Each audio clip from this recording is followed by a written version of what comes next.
नमस्कार दोस्तों, आपके अपने YouTube चैनल SSK एजुकेशन पर स्वागत है। दोस्तों, आज हम करंट अफेयर के महत्वपूर्ण प्रश्न को लेकर के आए हैं। तो इसी करंट अफेयर के महत्वपूर्ण प्रश्नों की सीरीज में आज का सबसे पहला प्रश्न है। 11 अक्टूबर 2021 को स्टॉकहोम स्थित the royal Swedish academy of sciences द्वारा वर्ष 2021 के अर्थशास्त्र के नोबेल पुरस्कार किसे प्रदान किए जाने की घोषणा की गई है। दोस्तों, अर्थशास्त्र का नोबेल पुरस्कार the royal Swedish academy of sciences द्वारा दिया जाता है, जो स्टॉकहोम में स्थित है। यानी स्टॉकहोम में स्थित the royal Swedish academy of sciences द्वारा अर्थशास्त्र के नोबेल पुरस्कार 2021 को दिया गया।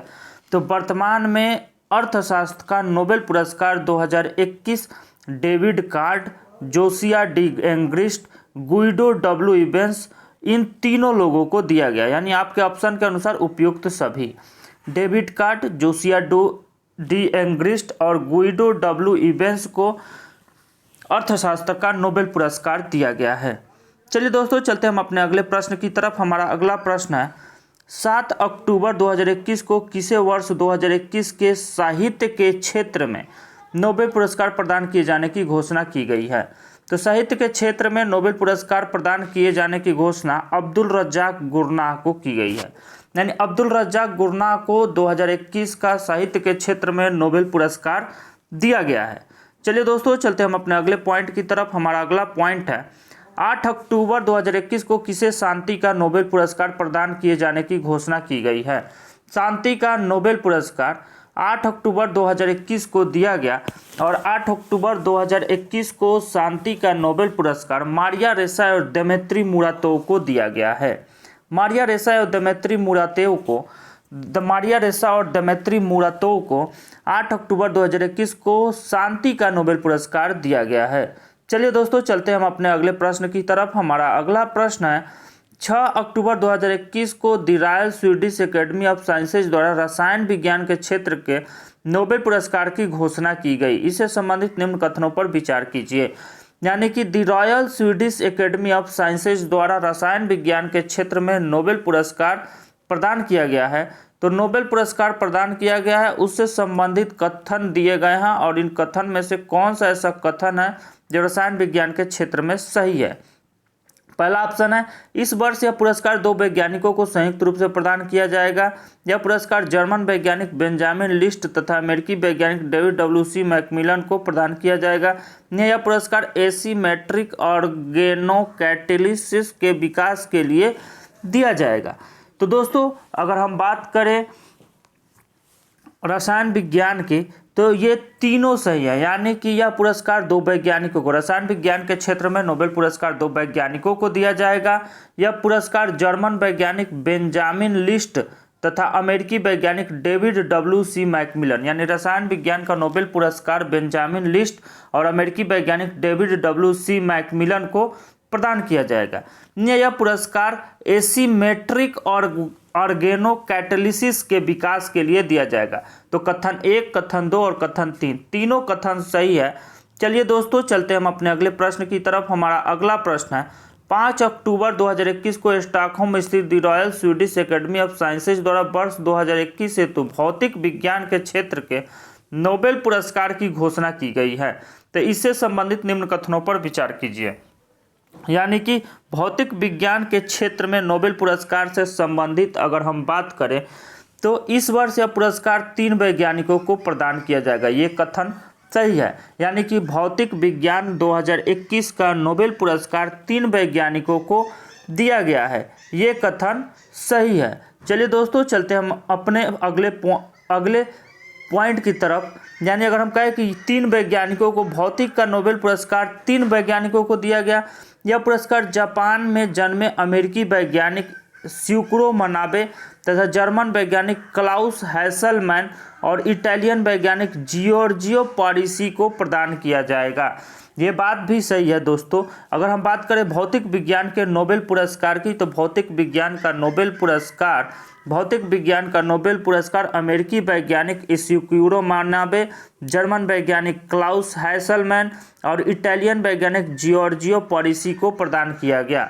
अब स्यूक्रो मनाबे और क्लाउस हैसलमैन को पृथ्वी की जलवायु की भौतिक मॉडलिंग जलवायु परिवर्तन के पूर्वानुमान की परिवर्तनशीलता और प्रामाणिकता के मापन के क्षेत्र में कार्यों के लिए चुना गया है। तो ये कथन भी सही है। यानी इस यूकर मनाबे और क्लाउस हेसलमैन को पृथ्वी की जलवायु की भौतिक मॉडलिंग, जलवायु परिवर्तन के पूर्वानुमान की परिवर्तनशीलता और प्रामाणिकता के मापन के क्षेत्र में नोबेल पुरस्कार दिया गया है। दोस्तों अगर चौथे हम ऑप्शन की बात करें, चौथे पॉइंट की बात करें, तो चौथे पॉइंट में अगर हम देखें तो जियार्जियो परेसी को परमाणु से लेकर ग्रहों के मानदंडों तक भौतिक प्रणालियों में विकार और उतार चढ़ाव की परस्पर क्रिया की खोज के लिए इस पुरस्कार हेतु चुना गया है। तो ये बात भी सही है। यानी कथन 1, 2, 3 और 4 चारों कथन सही हैं। चलिए दोस्तों चलते हम अपने अगले पॉइंट की तरफ। हमारा अगला पॉइंट है 4 अक्टूबर 2021 को चिकित्सा विज्ञान के क्षेत्र में नोबेल पुरस्कार की घोषणा की गई। इससे संबंधित निम्न कथनों पर विचार कीजिए। यानी चिकित्सा विज्ञान के क्षेत्र में जो नोबेल पुरस्कार प्रदान किए गए हैं उन कथनों के बारे में हमें देखना है। तो इस वर्ष यह पुरस्कार 2 अमेरिकी वैज्ञानिकों को संयुक्त रूप से प्रदान किया गया है। सही बात है। अगर हम चिकित्सा विज्ञान की बात करें तो अब चिकित्सा विज्ञान के क्षेत्र में नोबेल पुरस्कार 2 वैज्ञानिकों को दिया गया है। यह पुरस्कार तापमान और स्पर्श के लिए रिसेप्टर्स की खोज के लिए दिया जाएगा, ये भी बात सही है। और इस प्रकार से सम्मानित होने वाले अमेरिकी वैज्ञानिक डेविड जूलियस और आर्डेम पटापाउटियन है। डेविड जूलियस और आर्डेम पटापाउटियन को चिकित्सा विज्ञान के क्षेत्र में नोबेल पुरस्कार दिया गया है।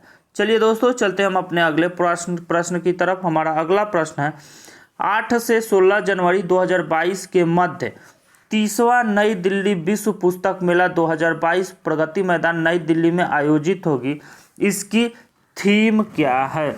तो इसकी थीम है आज़ादी का अमृत महोत्सव। आज़ादी का अमृत महोत्सव 8 से 16 जनवरी 2022 के मध्य 30वां नई दिल्ली विश्व पुस्तक मेला 2022 प्रगति मैदान नई दिल्ली में आयोजित होगा। इसकी थीम है आज़ादी का अमृत महोत्सव। इसका थीम क्या है? आज़ादी का अमृत महोत्सव। चलिए दोस्तों चलते हम अपने अगले पॉइंट की तरफ। हमारा अगला पॉइंट है 14 से 27 नवंबर 2021 के मध्य भारत अंतर्राष्ट्रीय व्यापार मेला IITF 2021 प्रगति मैदान नई दिल्ली में आयोजित होगा। इसकी थीम क्या है? 14 से 27 नवंबर 2021 के मध्य भारत अंतर्राष्ट्रीय व्यापार मेला 2021 प्रगति मैदान नई दिल्ली में आयोजित होगा। इसकी थीम क्या है? तो दोस्तों इसकी थीम है आत्मनिर्भर भारत। इसकी थीम क्या है? आत्मनिर्भर भारत।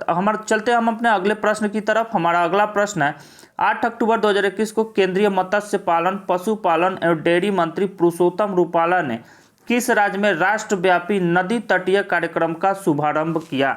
राष्ट्रव्यापी नदी तटीय कार्यक्रम का शुभारंभ अभी हाल ही में उत्तर प्रदेश राज्य में किया गया है। यानी केंद्रीय मत्स्य पालन, पशुपालन एवं डेयरी मंत्री पुरुषोत्तम रूपाला के द्वारा राज्य में राष्ट्रव्यापी नदी तटीय कार्यक्रम का शुभारंभ किया गया है। वो राज्य होगा उत्तर प्रदेश। चलिए दोस्तों चलते हम अपने अगले प्रश्न की तरफ। हमारा अगला प्रश्न है अक्टूबर 2021 को उत्तर प्रदेश सरकार ने किसे राज्य के महत्वाकांक्षी कार्यक्रम एक जिला एक उत्पाद का ब्रांड एम्बेसडर नियुक्त किया गया है? तभी हाल ही में उत्तर प्रदेश के महत्वाकांक्षी कार्यक्रम एक जिला एक उत्पाद का ब्रांड एम्बेसडर कंगना रनौत को बनाया गया है। एक जिला एक उत्पाद का ब्रांड एम्बेसडर किसे नियुक्त किया गया है? कंगना रनौत को नियुक्त किया गया है। चलिए दोस्तों चलते हम अपने अगले प्रश्न की तरफ। हमारा अगला प्रश्न है 8 अक्टूबर 2021 को किसने पतन संचालन की डिजिटल निगरानी के लिए माईपोर्ट ऐप का शुभारंभ किया है? डिजिटल निगरानी के लिए माईपोर्ट ऐप का शुभारंभ अभी हाल ही में सर्बानंद सोनोवाल के द्वारा किया गया है। अभी हाल ही में सर्बानंद सोनोवाल के द्वारा डिजिटल निगरानी के लिए माईपोर्ट ऐप का शुभारंभ किया गया है। दोस्तों अगर हम बात करें विश्व कपास दिवस कब मनाया जाता है? विश्व कपास दिवस कब मनाया जाता है? तो विश्व कपास दिवस 7 अक्टूबर को मनाया जाता है। 7 अक्टूबर को विश्व कपास दिवस मनाया जाता है। चलिए दोस्तों चलते हम अपने अगले पॉइंट की तरफ। हमारा अगला प्रश्न है 7 से 20 अक्टूबर 2021 के मध्य किन दो देशों की सेनाओं के बीच संयुक्त सैन्य प्रशिक्षण अभ्यास अजय वॉरियर का 6ठा संस्करण चौबटिया उत्तराखंड में आयोजित किया गया है। तो अजय वारियर का छठा संस्करण चौबटिया उत्तराखंड में आयोजित किया गया है और यह भारत एवं यूके के मध्य होता है। भारत एवं यूके के मध्य अजय वारियर का छठा संस्करण आयोजित किया गया। छठा संस्करण अजय वारियर सैन्य प्रशिक्षण अभ्यास का छठा संस्करण आयोजित किया गया, उत्तराखंड के चौबटिया में आयोजित किया गया है। चलिए दोस्तों, चलते हम अपने अगले प्रश्न की तरफ। हमारा अगला प्रश्न है, हाल ही में विश्व स्वास्थ्य संगठन WHO ने कब पहले मलेरिया रोधी टीके की सिफारिश की है? हाल ही में विश्व स्वास्थ्य संगठन WHO ने कब पहले मलेरिया रोधी टीके की सिफारिश की है? 6 अक्टूबर 2021 को। हाल ही में विश्व स्वास्थ्य संगठन WHO ने कब पहले मलेरिया रोधी टीका की सिफारिश किया? तो 6 अक्टूबर 2021 को पहले मलेरिया रोधी टीके की घोषणा की गई है। चलिए दोस्तों, चलते हम अपने अगले प्रश्न की तरफ। हमारा अगला प्रश्न है, 30 सितंबर 2021 को जारी IIFL wealth Hurun India rich list. 30 सितंबर 2021 को जारी IIFL wealth Hurun India rich list में किसे शीर्ष स्थान प्राप्त हुआ है? तो हुरून इंडिया रिच लिस्ट में मुकेश अंबानी परिवार को प्रथम स्थान प्राप्त हुआ है। चलिए दोस्तों, चलते हम अपने अगले प्रश्न।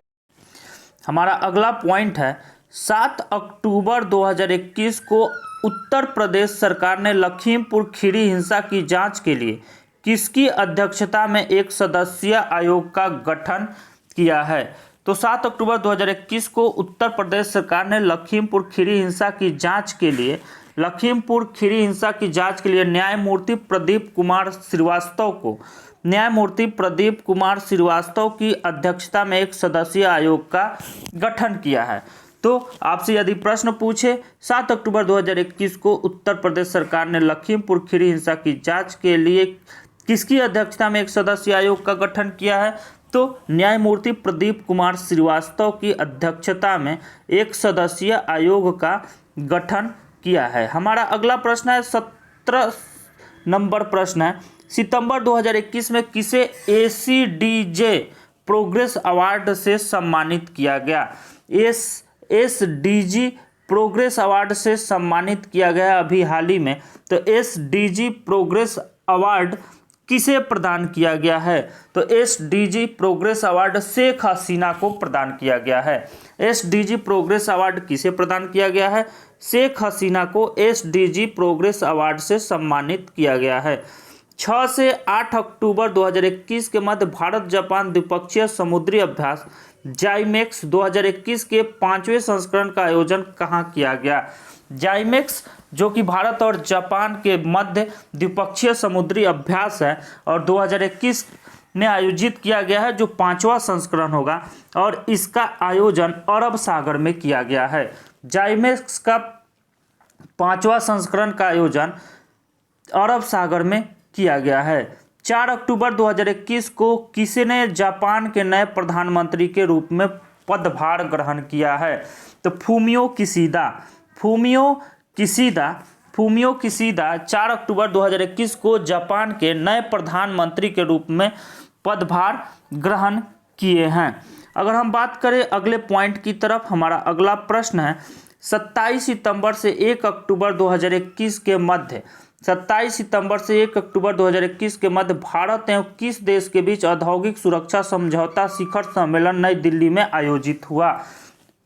27 सितंबर से 1 अक्टूबर 2021 के मध्य भारत एवं किस देश के बीच औद्योगिक सुरक्षा समझौता शिखर सम्मेलन नई दिल्ली में आयोजित हुआ है? तो दोस्तों USA, भारत एवं USA के मध्य देश के बीच औद्योगिक सुरक्षा समझौता शिखर सम्मेलन नई दिल्ली में आयोजित किया गया है। चलिए दोस्तों, चलते हम अपने अगले पॉइंट की तरफ। हमारा अगला पॉइंट है, 7 से 8 अक्टूबर 2021 के मध्य 7वीं G20 पार्लियामेंट्री स्पीकर समिट 2021 कहाँ आयोजित की गई है?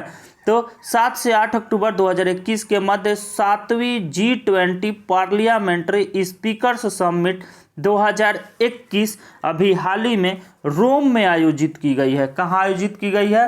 रोम में आयोजित की गई है। चलिए दोस्तों, चलते हम अपने अगले पॉइंट की तरफ। हमारा अगला पॉइंट है 4 से 15 अक्टूबर 2021 के मध्य किन दो देशों के बीच द्विपक्षीय संयुक्त युद्धाभ्यास मित्र शक्ति 2021 का आयोजन किया गया है। तो दोस्तों, मित्र शक्ति 2021 का आयोजन अभी हाल ही में भारत एवं श्रीलंका के मध्य किया गया है। भारत एवं श्रीलंका के मध्य द्विपक्षीय संयुक्त युद्धाभ्यास मित्र शक्ति 2021 का आयोजन किया गया है। चलिए दोस्तों, चलते हम अपने अगले प्रश्न की तरफ। हमारा अगला प्रश्न है 4 से 10 अक्टूबर 2021 के मध्य विश्व अंतरिक्ष सप्ताह मनाया गया, इसकी थीम क्या थी? 4 से 10 अक्टूबर का विश्व अंतरिक्ष सप्ताह कब से कब तक मनाया गया? तो 4 से 10 अक्टूबर 2021 के मध्य विश्व अंतरिक्ष सप्ताह मनाया गया। और विश्व अंतरिक्ष सप्ताह की थीम क्या है? तो विश्व अंतरिक्ष सप्ताह की थीम है अंतरिक्ष में महिलाएं। अंतरिक्ष में महिलाएं। विश्व अंतरिक्ष सप्ताह की थीम है अंतरिक्ष में महिलाएं। चलिए दोस्तों, चलते हम अपने अगले पॉइंट की तरफ। हमारा अगला पॉइंट है 29 सितंबर 2021 को द राइट लाइवलीहुड फाउंडेशन द्वारा वर्ष 2021 के राइट लाइवलीहुड अवार्ड प्रदान किए गए जाने की घोषणा की गई। इससे संबंधित निम्न कथनों पर विचार कीजिए। द राइट लाइवलीहुड फाउंडेशन द्वारा वर्ष 2021 के राइट लाइवलीहुड अवार्ड प्रदान किए जाने की घोषणा की गई। इससे संबंधित निम्न कथनों पर विचार कीजिए। तब इससे संबंधित जो प्रमुख निम्न कथन है उनको हम एक बार देख लेते हैं। अगर हम बात करें, यह पुरस्कार वैकल्पिक नोबेल पुरस्कार के नाम से जाना जाता है। यह पुरस्कार वैकल्पिक नोबेल पुरस्कार के नाम से जाना जाता है। तो राइट लाइवलीहुड पुरस्कार वैकल्पिक नोबेल पुरस्कार के नाम से जाना जाता है। यह कथन बिल्कुल सही है दोस्तों। इस वर्ष एक भारतीय संगठन legal initiative for forest and environment life को यह पुरस्कार प्रदान किए जाने की घोषणा की गई है। ये बिल्कुल सही है दोस्तों। एक भारतीय संगठन legal initiative for forest and environment है, लाइफ है, यानी लाइफ एक संगठन है जो legal initiative for forest and environment है, उसको अभी हाल ही में राइट लाइवलीहुड पुरस्कार दिए जाने की घोषणा की गई है। अब राइट लाइवलीहुड पुरस्कार की शुरुआत 1980 में की गई है, ये भी बात बिल्कुल सही है। तो दोस्तों, राइट लाइवलीहुड पुरस्कार एक वैकल्पिक नोबेल पुरस्कार है। यह अभी हाल ही में भारतीय संगठन legal initiative for forest and environment life को यह पुरस्कार दिए जाने की घोषणा की गई है। और इस पुरस्कार की शुरुआत वर्ष 1980 में की गई थी। तो तीनों कथन सही है दोस्तों। चलिए दोस्तों, चलते हम अपने अगले प्रश्न की तरफ। हमारा अगला प्रश्न है 2021 में विश्व समुद्री दिवस कब मनाया गया? 2021 में विश्व समुद्री दिवस 30 सितंबर को मनाया गया है। 2021 में विश्व समुद्री दिवस 30 सितंबर को मनाया गया है। चलिए दोस्तों, चलते हम अपने अगले प्रश्न की तरफ। हमारा अगला प्रश्न है 29 सितंबर 2021 को किसे UNHCR द्वारा वर्ष 2021 के नेल्सन शरणार्थी पुरस्कार से सम्मानित किए जाने की घोषणा की गई है? तो 29 सितंबर 2021 को UNHCR द्वारा वर्ष 2021 के नेल्सन शरणार्थी पुरस्कार जिल अल्बेना एसोसिएशन फॉर ह्यूमैनिटेरियन डेवलपमेंट को दिया गया है। जिल अल्बेना एसोसिएशन फॉर ह्यूमैनिटेरियन डेवलपमेंट को दिया गया है। चलिए दोस्तों, चलते हम अपने अगले प्रश्न की तरफ। हमारा अगला प्रश्न है, बहुत ही महत्वपूर्ण प्रश्न है दोस्तों, करंट अफेयर से संबंधित प्रश्न है। चलिए दोस्तों, चलते हैं हम अपने अगले प्रश्न की तरफ। देखते हैं हमारा अगला प्रश्न कौन सा है। हमारा अगला प्रश्न है, हाल ही में launch Ayushman Bharat digital mission से संबंधित निम्न कथनों पर विचार कीजिए। हाल ही में launch Ayushman Bharat digital mission से संबंधित कथन दिए गए हैं और कौन सा कथन सही है और कौन से कथन गलत हैं उस पर हमें देखना है।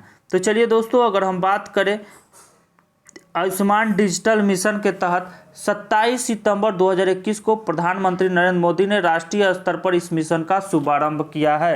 यानी 27 सितंबर 2021 को प्रधानमंत्री के द्वारा आयुष्मान डिजिटल मिशन की शुरुआत की गई है। ये कथन बिल्कुल सही है दोस्तों। इस मिशन के तहत अब प्रत्येक नागरिक को एक डिजिटल हेल्थ आईडी मिलेगी और उनके स्वास्थ्य रिकॉर्ड को डिजिटल रूप से सुरक्षित रखा जाएगा। ये भी कथन सही है दोस्तों अगर हम तीसरे कथन की बात करें, यह मिशन देश भर के अस्पतालों के डिजिटल हेल्थ समाधानों को एक दूसरे से जोड़ेगा। ये भी कथन सही, यानी कथन 1, कथन 2 और कथन 3 तीनों कथन सही है आयुष्मान डिजिटल से संबंधित। तो आगे अगर हमारा अगला प्रश्न की बात करें तो हमारा अगला प्रश्न है सितंबर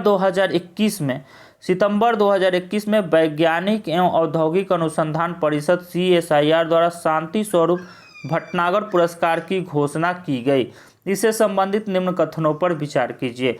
तो शांति स्वरूप भटनागर पुरस्कार जो विज्ञान के क्षेत्र में CSIR के द्वारा दिया जाता है, उससे संबंधित कुछ महत्वपूर्ण बातें हैं। तो कौन कौन से कथन सही हैं और कौन से कथन गलत हैं, उनको हम देख लेते हैं। यह पुरस्कार विज्ञान एवं प्रौद्योगिकी क्षेत्र में उत्कृष्ट योगदान के लिए दिया जाता है, बिल्कुल सही है। यह पुरस्कार 7 श्रेणियों में प्रदान किया जाता है, ये भी बिल्कुल सही है। दोस्तों अगर हम बात करें IIT कानपुर के अरुण कुमार शुक्ला को जैव विज्ञान श्रेणी में पुरस्कृत किया गया है। तो कथन 1, कथन 2 और कथन 3 तीनों कथन हमारे सही हैं। चलिए दोस्तों चलते हम अपने अगले प्रश्न की तरफ। हमारा अगला प्रश्न 1 अक्टूबर 2021 को उत्तर प्रदेश हिंदी संस्थान द्वारा किसे संस्थान के सर्वश्रेष्ठ भारत भारती सम्मान 2020 के लिए चुना गया है। तो उत्तर प्रदेश हिंदी संस्थान द्वारा भारत भारती सम्मान 2020 भारत भारती सम्मान 2020 पांडे शशि भूषण सीतांशु को दिया गया है। पांडे शशि भूषण सीतांशु को भारत भारती सम्मान 2020 के लिए चुना गया है। चलिए दोस्तों चलते हम हमारे अगले प्रश्न की तरफ। हमारा अगला प्रश्न है दोस्तों, बहुत ही महत्वपूर्ण प्रश्नों की कड़ी चल रही है। हमारा अगला प्रश्न है जो करंट अफेयर से संबंधित है। 30 सितंबर 2021 को US इंडिया बिजनेस काउंसिल ने किन 2 भारतीय कारोबारियों को ग्लोबल लीडरशिप अवार्ड प्रदान किए जाने की घोषणा की गई है। US इंडिया बिजनेस काउंसिल ने किन 2 भारतीय कारोबारियों को ग्लोबल लीडरशिप अवार्ड प्रदान किए जाने की घोषणा की गई है।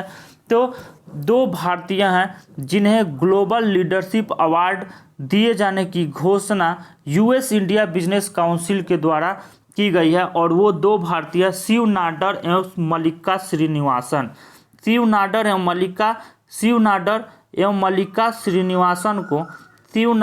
मल्लिका श्रीनिवासन को ग्लोबल लीडरशिप अवार्ड प्रदान किए जाने की घोषणा की गई है 30 सितंबर 2021 को US इंडिया बिजनेस काउंसिल के द्वारा। तो US इंडिया बिजनेस काउंसिल के द्वारा 2 भारतीय कारोबारियों को ग्लोबल लीडरशिप अवार्ड प्रदान किए जाने की घोषणा की गई है, जिसमें शिव नाडर और मल्लिका श्रीनिवासन है। चलिए दोस्तों आज के लिए बस इतना ही, फिर मिलते हैं हम अगले क्लास में इसी तरह से कुछ महत्वपूर्ण प्रश्नों को लेकर के। तब तक के लिए धन्यवाद। जय हिंद, जय भारत।